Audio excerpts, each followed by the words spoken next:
যারা নাজিদের মতো গণহত্যা চালিয়েছে তাদের বাংলাদেশ থেকে নির্মূল করা উচিত। গতকালকের একটা বিষয় একটু পরিষ্কার করতে চাই। গতকালকে ডিসিস কনফারেন্সের পরে একটা প্রেস ব্রিফিং এ খুব অল্প সময় বলার কারণে হয়তো পরিষ্কার করতে পারিনি এবং মিডিয়ায়ও শব্দ এবং ভাষা একটু ভিন্নভাবে উপস্থাপিত হয়েছে। ফ্যাসিবাদীদের কিংবা আওয়ামী লীগের বাংলাদেশে নির্বাচন করার প্রশ্নটাই এখন অবান্তর। শুধু নিষিদ্ধ করেই একটি এরকম সংগঠনকে তার রাজনৈতিক কার্যক্রম পুরোপুরি বন্ধ করা যায় না। আওয়ামী লীগ জামাতকে নিষিদ্ধ করেছিল 2008 সালে, কিন্তু তাকে রাজনীতি করা থেকে বিরত করতে পারেনি। নতুন বাংলাদেশে আবারও পূর্বের ফ্যাসিবাদী সময়ের মতো শিক্ষা প্রতিষ্ঠানে এই ধরনের হামলা অত্যন্ত দুঃখজনক। আমরা ইতিমধ্যেই আইনশৃঙ্খলা বাহিনীর সাথে কথা বলছি যথাযথ ব্যবস্থা নেওয়ার জন্য, যে কারা এটার পেছনে জড়িত আছে তাদেরকে দ্রুত আইনিভাবে তাদের বিরুদ্ধে ব্যবস্থা নেওয়ার জন্য। এবং আমরা চাই যে আগামীর বাংলাদেশে কখনোই ফ্যাসিবাদের সময়ে যেই ইভিল প্র্যাকটিসগুলো ছিল, ক্যাম্পাসে ছাত্রদের উপর নিপীড়ন, নির্যাতন, গেস্ট রুম, গণরুমের মতো যেই বিষয়গুলো ছিল, ছাত্র রাজনীতির যেই নেতিবাচক দিকগুলো ছিল, সেগুলো আর কখনোই ফিরে না আসুক। এবং সেটা ফিরে না আসার জন্য সকল ছাত্র সংগঠন থেকে শুরু করে রাজনৈতিক সংগঠন সকলের প্রতি আমার আহ্বান থাকবে। সঠিকভাবে তদন্ত হওয়ার পূর্ব পর্যন্ত এটা বলা উচিত হবে না যে আসলে কারা এটা ঘটিয়েছে।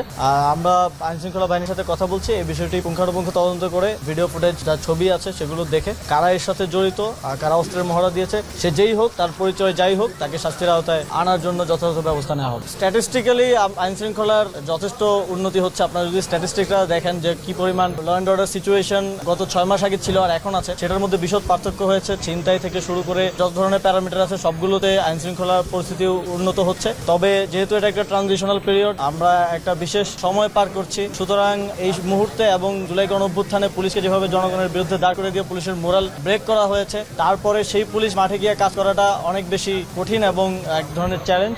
তারপরে আমরা চেষ্টা করছি নিয়োগ থেকে শুরু করে বিভিন্ন কাজের মাধ্যমে এবং নতুন করে ট্রেনিং দেওয়ার মাধ্যমে পুলিশকে জনবান্ধব করার এবং আইন শৃঙ্খলা পরিস্থিতি নিয়ন্ত্রণে। গতকালকের একটা বিষয় একটু পরিষ্কার করতে চাই। গতকালকে ডিসিস কনফারেন্সের পরে একটা প্রেস ব্রিফিং এ খুব অল্প সময় বলার কারণে হয়তো পরিষ্কার করতে পারিনি এবং মিডিয়ায়ও শব্দ এবং ভাষা একটু ভিন্নভাবে উপস্থাপিত হয়েছে। ফ্যাসিবাদীদের কিংবা আওয়ামী লীগের বাংলাদেশে নির্বাচন করার প্রশ্নটাই এখন অবান্তর। বিচার সহ যেই বিষয়গুলো আছে সেগুলোর সমাধান হওয়ার আগ পর্যন্ত। তবে আমরা পৃথিবীতে বিভিন্ন জায়গায় এরকম গণঅভ্যুত্থান কিংবা বিপ্লবের পরে নজির দেখেছি কিভাবে এই অবস্থা থেকে উত্তরণ করা যায়। সেই নজিরগুলোকে ফলো করে ট্রুথ কমিশন কিংবা এই ধরনের ব্যবস্থার মাধ্যমে কিভাবে আওয়ামী লীগের বিষয়টা সমাধান করা যায় সেটা নিয়ে সরকার কাজ করবে।